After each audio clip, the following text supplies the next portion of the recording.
needs of women and girls. Now, one woman in Korogosho, Nairobi County, is living a testimony on how innovation can really contribute to women empowerment and addressing gender-based violence at large. Jacqueline Khadija, a single mother of two and a victim of gender-based violence, is taking the social media by storm.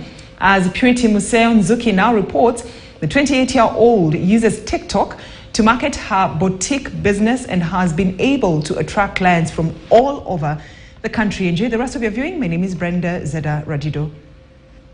28-year-old Jacqueline Khadija, a resident of Korogosho area in Nairobi, has lived to tell her story. It is the story of love and betrayal.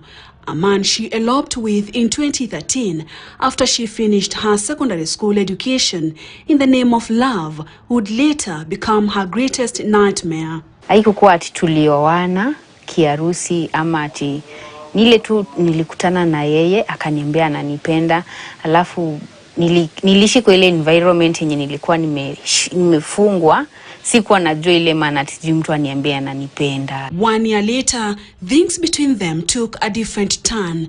They had already been blessed with one child. Vitu mingi mimi ndo ningefanya zenye ametumwa kwa pale, alikuwa anafanya kazi, alikuwa dancer, akiambiwa afanye kitu mimi ndo nilikuwa nakuja namfanyia juu hakukuwa anajua. So pia ile ilikuwa another challenge. Her husband was a class 8 dropout. Jacqueline says 1 year into their marriage, her husband started physically abusing her. Ikafika wakati alikuwa ananipiga. Kwanza kuna wakati alinikanyaga teke. Nikaanguka kwa mlango, alafu mlango ilikuwa raised kidogo.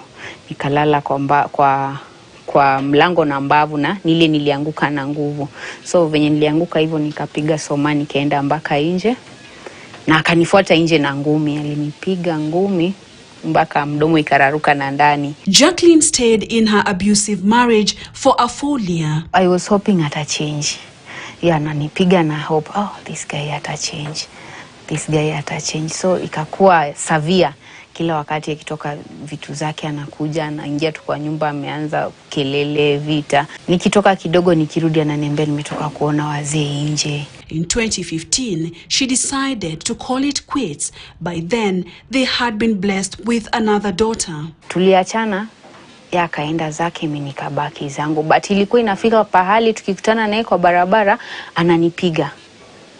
Nikijaribu kumuuliza mbona umenipiga, ananiuliza watoto wako wapi. Having eloped with the father of her children, Jackie did not inform her family about her ordeal. However, she says her husband's relatives were well aware of their son's actions. Hata mamake alikuwa anajua, but to my surprise, ikukuanga kitu ati hata nikiambia mamake kijana wako amfanya hivi na hivi, haikukuwa big deal. She says her marriage squabble affected her relationship with her firstborn daughter. Ilikuwa nasikia nimpige tu, nampiga mpaka saa zingine after nimempiga mkono ilikuwa nasikia naumwa na hii joint hapa nyuma, kwa sababu nampiga na ile hasira.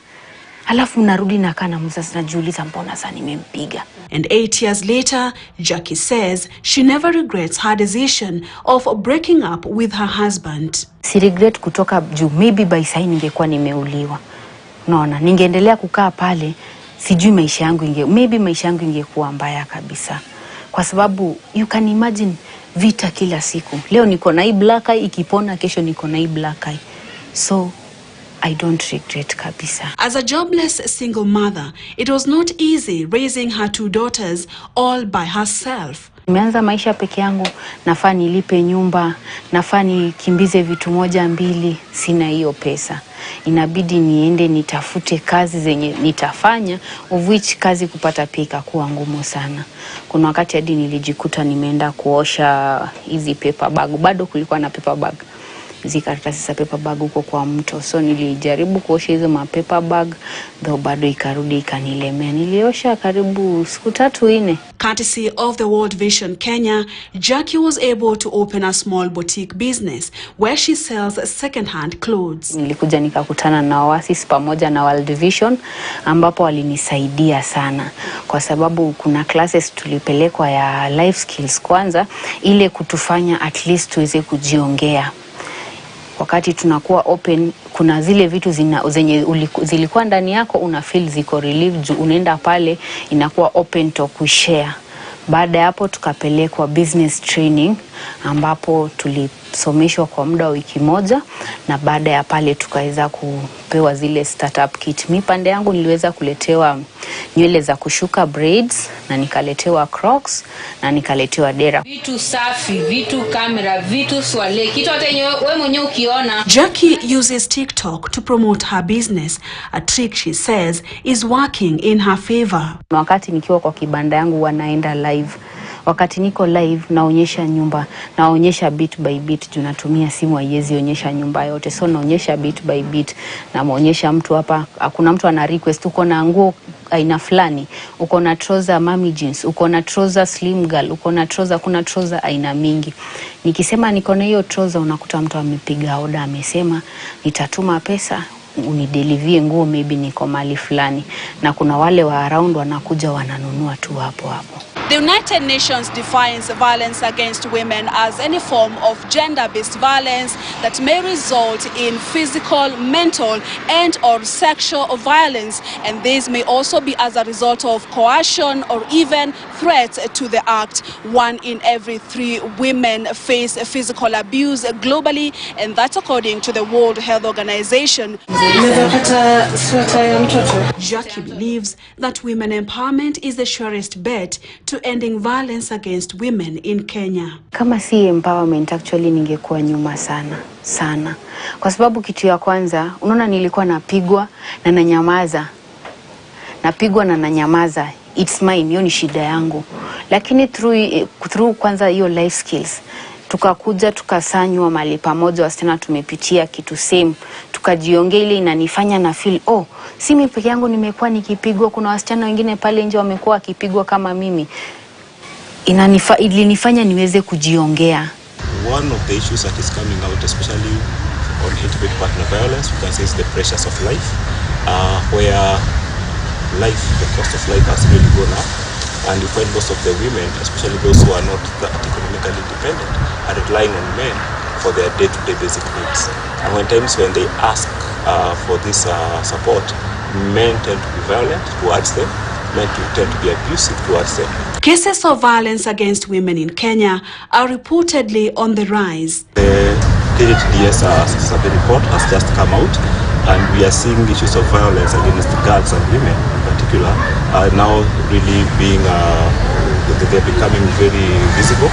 For example, you saw in places like Saburu, we have over 50% of girls undergoing child marriage.